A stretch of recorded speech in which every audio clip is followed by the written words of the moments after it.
know. The whispered disbelief escaped his lips without permission. His chair, oak with a blue cushion, skidded backward as he stood, his legs moving faster than his mind could process. The chair hit the baseboard with a hollow crack. He walked to the kitchen counter where his mail sat in a neat stack, his hand shaking as he reached for the envelopes. The stack was white and cream-colored, the ordinary detritus of bills and advertisements. He flipped through them with jerking motions. Then he stopped. His fingers pressed against a windowed envelope from the State Revenue Service. It was already open, the flap torn jaggedly, as if someone had forced it without care for neatness. Leo pulled out the letter. Bold red letters screamed across the top. Notice of seizure. The text claimed he hadn't paid business taxes in 3 years. A waiver of appeal form followed, complete with signature. His signature. The handwriting was identical to his own. The careful slope, the particular way he crossed his T's, the distinctive loop of his final V. It was perfect. Impossible. His forehead beaded with sweat. His hands trembled violently as he read the words a second time, hoping they would rearrange themselves into something that made sense. I didn't sign this. I've never seen this. The words came out as a panicked rasp, barely audible in the quiet kitchen. He stood there for several minutes, reading and rereading, his mind cycling through possibilities. Fraud, identity theft, a mistake. But the signature was too perfect. The seal was perfect. Everything about it was perfect in a way that suggested someone had spent considerable time getting it exactly right. Leo set the letter down on the counter with deliberate care, as if sudden movement might shatter whatever fragile version of reality remained. The underground parking garage sprawled beneath his apartment building like a concrete labyrinth. The fluorescent lights overhead flickered at irregular intervals, casting long shadows that pooled between the cars. Leo walked toward his silver sedan, his mind still tangled in the implications of the morning's discoveries. A shadow moved from behind a concrete pillar. The man who stepped out weighed at least 250 pounds. His leather jacket was black and worn, creased at the elbows. His face was broad and scarred, his eyes the color of wet concrete. Leo stopped 5 feet from his car. "Leo Vance?" "You're a hard man to find," the man said. His voice was gravelly, each word delivered like a stone being dropped into a well. The man reached into his pocket. He pulled out a thick manila folder and slapped it against Leo's chest. Leo stumbled backward, his arms rising instinctively to catch it. The folder was heavy, stuffed with documents that rustled and shifted against his hands. "What is this?" Leo asked. But the man was already moving. Leo tried to push past him. He made it 2 steps before the man's massive hand closed around his bicep. The grip was vice-like, immovable. The man spun him around and slammed him against the side of the sedan. The metal dented inward with a loud metallic whomp that echoed through the garage. Leo's teeth gritted together. Pain shot through his shoulder and down his spine. The car shook on its suspension. "Pay up, or the next one's your ribs," the man growled. Leo's knee came up hard and fast. It connected with the man's groin. The man wheezed, his grip loosening, his face contorting.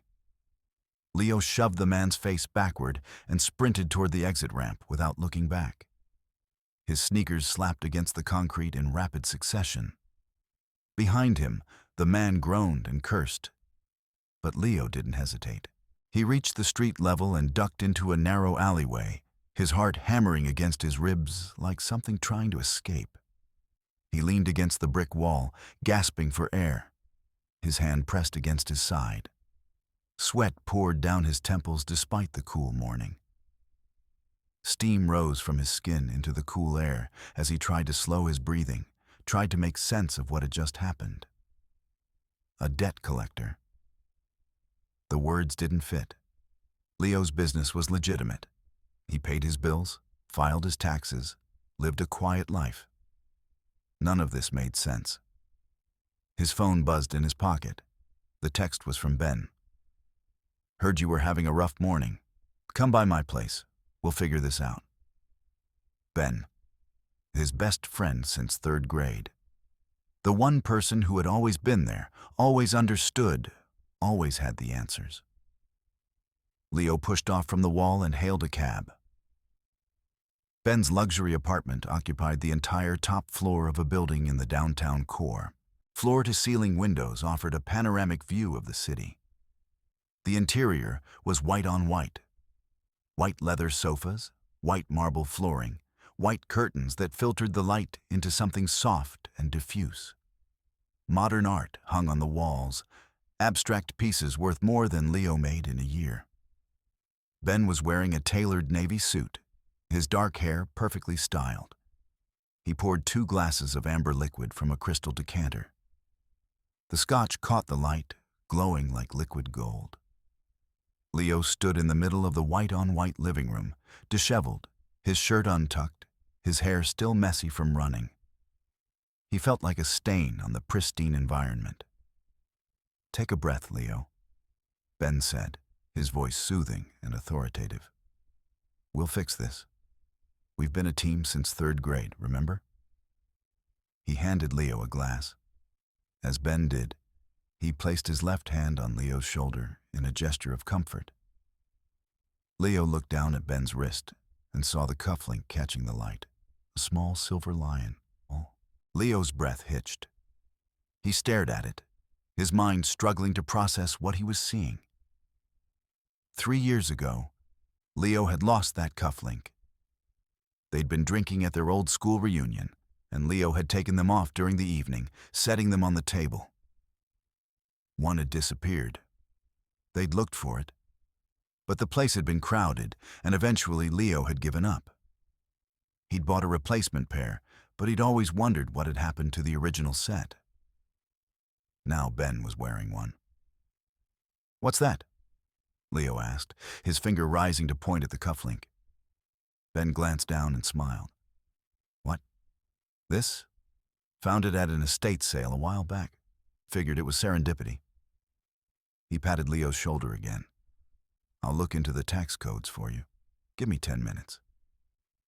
Ben walked away, phone in hand, and stepped onto the balcony. Through the glass, Leo could see him pacing, talking animatedly, his expression serious. Leo looked at the laptop on the marble-topped desk. It was open and unlocked, and the screen glowing softly. Ben's password was always predictable, a date, a number sequence that meant something to them both. Leo sat down in front of the computer. The desktop had dozens of folders. One folder stood out, Vance. Leo moved the mouse and clicked. Inside were hundreds of photographs. All of them were of Leo, taken over the last 5 years. Leo at the grocery store, photographed from across the street. Leo at the gym, captured through a window. Leo in his apartment at night, sleeping, the image grainy but unmistakably him. Shot from outside, from the fire escape or an adjacent building. Leo's mouth went dry. His hands shook as he moved to the next folder. A document opened. Excel spreadsheet. Title: The Collapse. The spreadsheet listed everything. Leo's bank account numbers, his social security number, his girlfriend's contact information, the girlfriend he'd broken up with 6 months ago. A column titled Phase 1, Psychological Preparation Completed. Another column, Phase 2, Isolation Completed. Another, Phase 3, Financial Ruin Completed. At the top of the spreadsheet in red text, Target, Leo Vance. Status, Systematic Dismantling. Estimated completion, 72 hours. Leo stared at the screen. The letters and numbers swam. His hands found the edges of the desk to anchor himself. It was him. all of it. He heard the sliding glass door click shut. Ben had finished his call. Leo's hands moved on pure instinct. He found a USB drive in the desk drawer, plugged it into the laptop's port, and dragged the entire contents of the Vance folder onto it. The progress bar crept across the screen. 23%, 47%, 89%. The sliding door opened from the balcony. Leo ripped the USB drive out and jammed it into his pocket. He stood up and headed for the apartment door without looking back. "Where are you going?" Ben called out, his voice light, unconcerned. Leo didn't answer. He hit the hallway at a sprint. The elevator doors were just closing. Leo waved his arm, but the doors sealed. He spun and hit the stairwell, taking the metal steps 3 at a time. His footsteps echoed in the narrow shaft, thundering, desperate sounds. Behind him, 2 men in dark suits emerged into the stairwell. They moved with practiced efficiency, descending rapidly, eating up the distance between them and Leo. Leo was 10 flights up. 9, 8. The men were gaining on him, their footsteps synchronized and relentless. At the landing for the 4th floor, the lead pursuer grabbed Leo's jacket. Leo spun, using the momentum to swing his laptop bag in a wide arc. The bag hit the man's face with a crunch of bone and cartilage. The man's nose exploded in a spray of blood. He fell backward, crashing into the metal railing, his body slamming against it hard enough to bruise. Leo didn't stop. He burst through the service exit into a rain-slicked alley. A black SUV, a Cadillac Escalade, came around the corner at high speed. Its tires shrieked against the wet asphalt. Leo dove to the side, rolling over a pile of wooden pallets. Water exploded everywhere, soaking him, filling his mouth with the taste of concrete and rust. The SUV accelerated down the alley. Leo scrambled to his feet and ran toward a chain-link fence. He leaped, grabbed the top rail, and hauled himself over. His shirt tore on the spikes, a long, ragged rent opening across his ribs. He dropped into the adjacent street and ran toward the subway station entrance. The sign loomed above him, a beacon of safety in the chaos. He thundered down the steps, disappearing into the underground darkness, into the crowd of commuters and travelers, where the rain couldn't reach him and the Escalade couldn't follow. His mother's house stood quiet and still in the gray afternoon light. Leo had grown up here. He'd kissed his first girlfriend on the front porch. He'd buried his father from this house 20 years ago. He entered through the side door and stood in the living room. His mother's favorite porcelain vase lay shattered on the floor. It was blue and white floral, handmade from her trip to Portugal, something she'd cherished and kept in the china cabinet for 3 decades. Now it was scattered across the dusty carpet in irregular shards. Leo's stomach clenched. He rushed to the kitchen. On the refrigerator, held by a Leo magnet, one he'd made in elementary school, was a note. The handwriting was unmistakably Ben's, precise and measured. "She's safe for now. Don't do anything stupid." Leo's hand covered his mouth. His eyes burned, but no tears came. He opened the pantry. Instead of food, the shelves were lined with printed photographs. Dozens of them, all showing the same scene. An accident from 20 years ago. A car wrapped around a telephone pole. Emergency lights. His father being pulled from the wreckage. In one of the photos, circled in red marker, was a figure standing in the background. A young boy, no more than 12 years old. Ben. And in that young Ben's hand was an oil cap. He didn't just plan this now. He's been here since the beginning. A burner phone on the kitchen counter began to ring. The screen read, "Unknown." Leo picked it up between 2 fingers, his hand trembling. He held it to his ear, but said nothing. "The old schoolhouse, Leo." Ben's voice came through the speaker, cold and devoid of emotion. 1 hour. Bring the drive. And come alone, or your mother dies in the hotel room where I'm keeping her. The line went dead. Leo gripped the phone so hard his knuckles turned white. He looked at the photograph again, at the young Ben's face, blurred but recognizable, at the oil cap in his hands. He placed the phone down on the counter and walked out of the house. Leo drove fast through the rain, his hands tight on the wheel. The dashboard lights cast a sickly green glow across his face. The check engine light was flashing orange. He'd noticed it starting as he accelerated out of the parking lot behind the house where he'd retrieved his spare sedan, but he'd ignored it.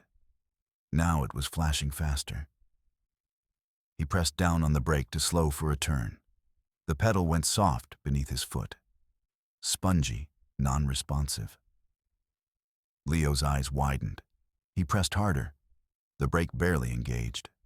The car was still doing 60 miles per hour and climbing as he approached a curve in the road. No, no, no, no. Stop. He pulled the handbrake. The car fishtailed on the wet asphalt, hydroplaning sideways. For a moment, he was weightless, suspended in a moment of terrible clarity where nothing mattered except the sound of tires screaming and the violent spinning of the wheel in his hands. The car slammed into a row of plastic traffic barrels. Water exploded everywhere, a tsunami of dirty stormwater and debris. The vehicle lurched to a halt. Leo kicked the door open and rolled out into the mud on the shoulder of the road. He lay there for a moment, gasping, checking his body for injuries. Everything seemed intact, though pain screamed through his shoulder where the large man had grabbed him in the parking garage. He looked at his watch. 42 minutes until the deadline. Then he glanced back at the car. Beneath the steering column, visible in the gap between the dashboard and the wheel, something glinted. A small black device with a timer. A timer that read 14:30, 14:29. 14 minutes. Leo didn't run. He reached back into the car and found the tire iron in the passenger floorboard. Heavy, rusted steel that felt solid in his hand. He started running toward the woods that bordered the road. The schoolhouse was visible on the hill in the distance, its silhouette dark against the darkening sky. His feet pounded through tall grass and mud. His lungs burned. He checked his watch as he ran.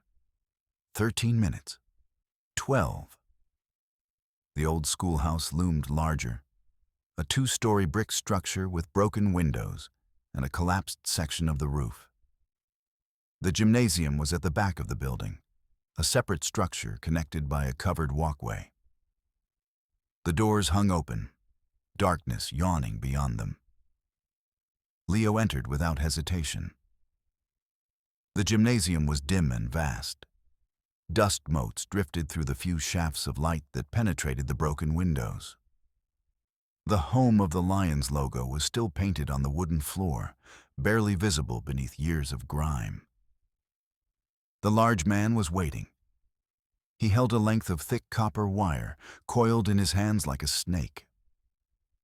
When Leo entered, he struck immediately. The wire whistled through the air and caught Leo across the shoulder.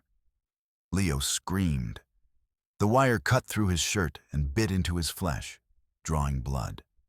The pain was white-hot and immediate. He swung the tire iron in response, a wild arc that connected with the man's knee. The man howled. His knee buckled, and he fell to one knee. But before Leo could follow up, the large man wrapped the copper wire around Leo's throat. Leo's vision swam. The wire cut into his neck, digging deep. His hands clawed at his own throat, trying to find purchase, trying to create space where there was none. The man's breath was hot on his ear, his strength immense and overwhelming. Leo's fingers found the man's eyes. He drove them in hard, his fingernails breaking the skin. The man shrieked, a sound of pure animal pain. His grip loosened. Leo spun and brought the tire iron up in an overhead arc. It came down hard on the man's temple. The impact was sickening, a wet, hollow clunk like a melon being struck. The man went limp. He collapsed onto the dusty floor, blood beginning to pool beneath his head, darkening the home of the Lions logo. Leo stood over him, gasping for air. His hands were covered in blood and dust. He dropped the tire iron. Above, on the mezzanine that ran around the gymnasium's perimeter, a figure stood and began to clap. Slow, rhythmic, methodical. The hands came from the darkness, pale, elegant hands that reflected the minimal light. Ben stepped forward, his silhouette becoming visible. He was smiling, his face half hidden in shadow. "Bravo, Leo," Ben called down. "You always were the scrapper." Ben tossed a small tape recorder down to Leo. It fell through the air in a gentle arc and landed in his hands. Ben leaned on the mezzanine railing, completely relaxed. "Play it," Ben said. Leo pressed the play button. Tape hiss. Then voices. His father's voice, desperate and broken. "Please, Silas, I have a family. I'll do anything." Another voice, older and colder. Ben's father. "You're pathetic, David. Get out of my sight." Sounds of a struggle. A car door slamming. Then silence except for the tape hiss. Ben's voice came over the recording, speaking from the mezzanine above. "My father didn't just refuse him, Leo. Your father killed mine that night." "A car accident?" "No. Murder-suicide. And I spent 20 years making sure you felt every ounce of the ruin my family felt." Leo looked at the tape recorder in his hands. The silver wheels turned slowly. "That drive you took from my apartment," Ben continued, his voice dropping in tone but not in intensity. "It doesn't have evidence, Leo. It has a script. The moment you plugged it into your laptop earlier, it sent your confession for 3 murders I've committed this month to the police." Ben pulled a small remote from his pocket and held it up so Leo could see it clearly. "And they're already here," Ben finished. In the distance, sirens began to wail. The sound grew louder, closer. Blue and red light started to reflect off the gymnasium's brick walls. "You're the bankrupt, mentally unstable killer, Leo," Ben said, his voice taking on an almost apologetic tone. "I'm just the grieving best friend who tried to save you." The sirens grew louder. Leo ran toward the back exit. His shoulders slammed against the heavy oak door. It didn't budge. The door was padlocked from the outside, chained and secured. He threw his shoulder against it again and again and again, the impact sending shocks of pain through his injured arm. "Open, open!" His voice cracked with desperation. The door remained immobile, unmoved by his rage and strength. Flashlights cut through the gymnasium's darkness like swords. Multiple flashlights, powerful ones that turned the shadows into stark contrasts. "Police! Hands in the air!" Leo froze in the center of the gymnasium floor, surrounded by a dozen beams of light. He raised his hands part way, his mind racing through the mathematics of his situation and finding no solution. Above, on the mezzanine, Ben was gone, but a speaker on the wall crackled to life. Phase 7. The final narrative.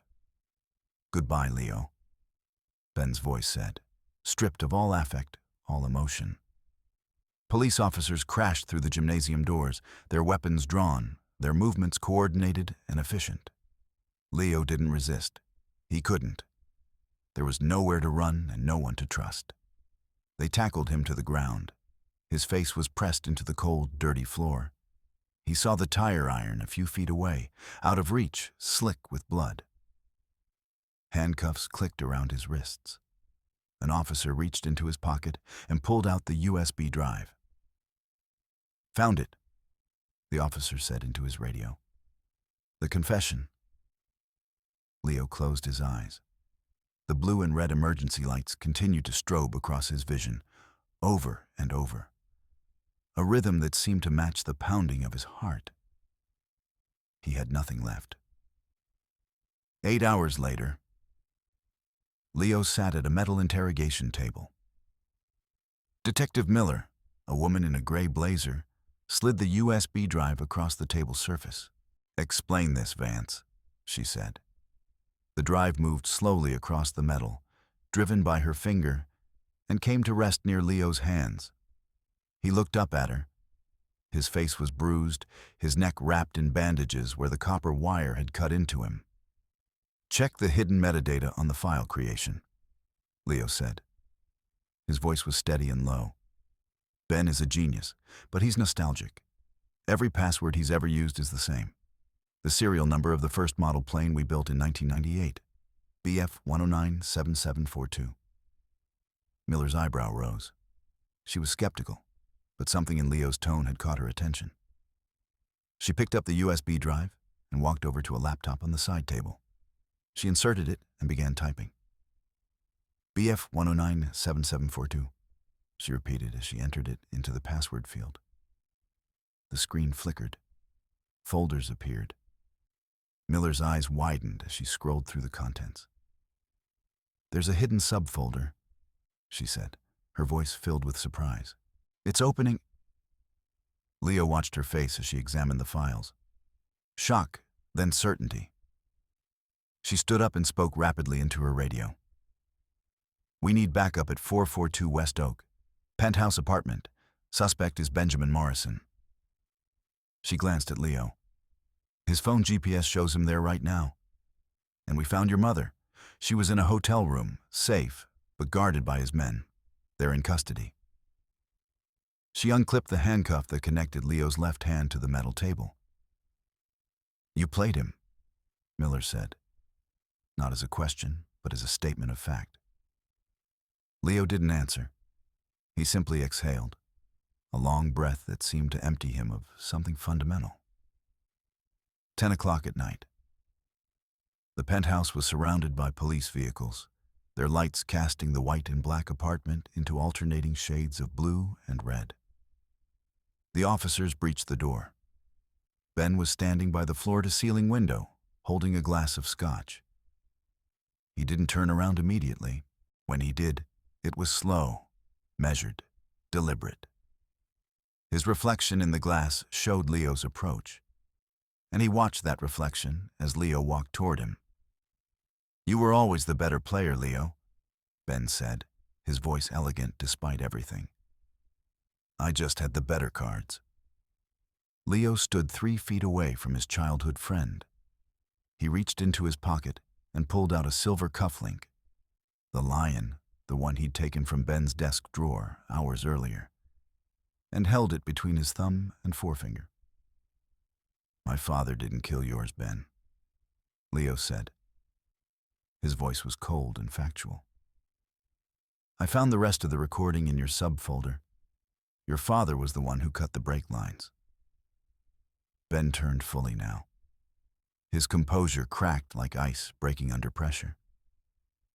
"What?" Leo dropped the cufflink into Ben's drink. It sank to the bottom with a distinct clink visible through the amber liquid. "He wanted the insurance money," Leo continued. "He just didn't expect my father to be in the car with him. You destroyed my life for a lie your father told you." Ben looked down at the glass, at the silver lion visible in the depths. His mouth opened and closed.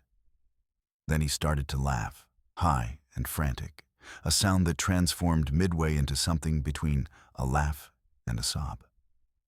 He dropped the glass. It shattered on the marble floor, scotch spreading in a dark stain, the silver lion rolling away across the polished surface. Ben sank to his knees.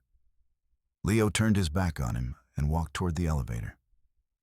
He didn't look back as the officers moved in, as they secured Ben's hands behind his back, as they read him his rights. The elevator doors opened, and Leo stepped inside. They closed behind him with a soft whoosh sealing away the penthouse and everything that had happened there. 6 months later, Leo sat in a bright, new office. Sunlight streamed through windows that overlooked the city. He was signing a check for the down payment on his first house. The pen he used had his initials engraved on it, LV. The check was for a significant sum, money he'd earned fairly through honest work that had finally started to come through once his name was cleared. His secretary entered and placed a small package on his desk. It was wrapped in brown paper with no return address. Leo used a letter opener to slice through the tape. The paper fell away, revealing a box. Inside was an old, weathered photograph. The edges were yellowed with age. In the photograph, Leo and Ben stood on a pier at age 8. Their arms were draped around each other's shoulders. They were both grinning, their faces full of a happiness that seemed impossible to reconcile with everything that had come after. Leo flipped it over. On the back, in Ben's handwriting, carefully penned in prison, it said, "I knew you'd find the secondary folder. That was phase 10. Good luck with the house, Leo." Leo's eyes narrowed. He looked at the check he'd just signed. The house deed. The new life that had finally been built from the ashes of the old one. He stood up and walked to the paper shredder in the corner of his office. Without hesitation, he dropped the photograph in. He watched as the blades engaged and the image fragmented into thin white strips.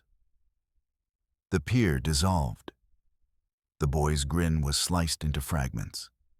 The moment was destroyed, piece by piece, until nothing remained but white confetti drifting down into the collection bin. Done. Leo returned to his desk and looked at the check one more time.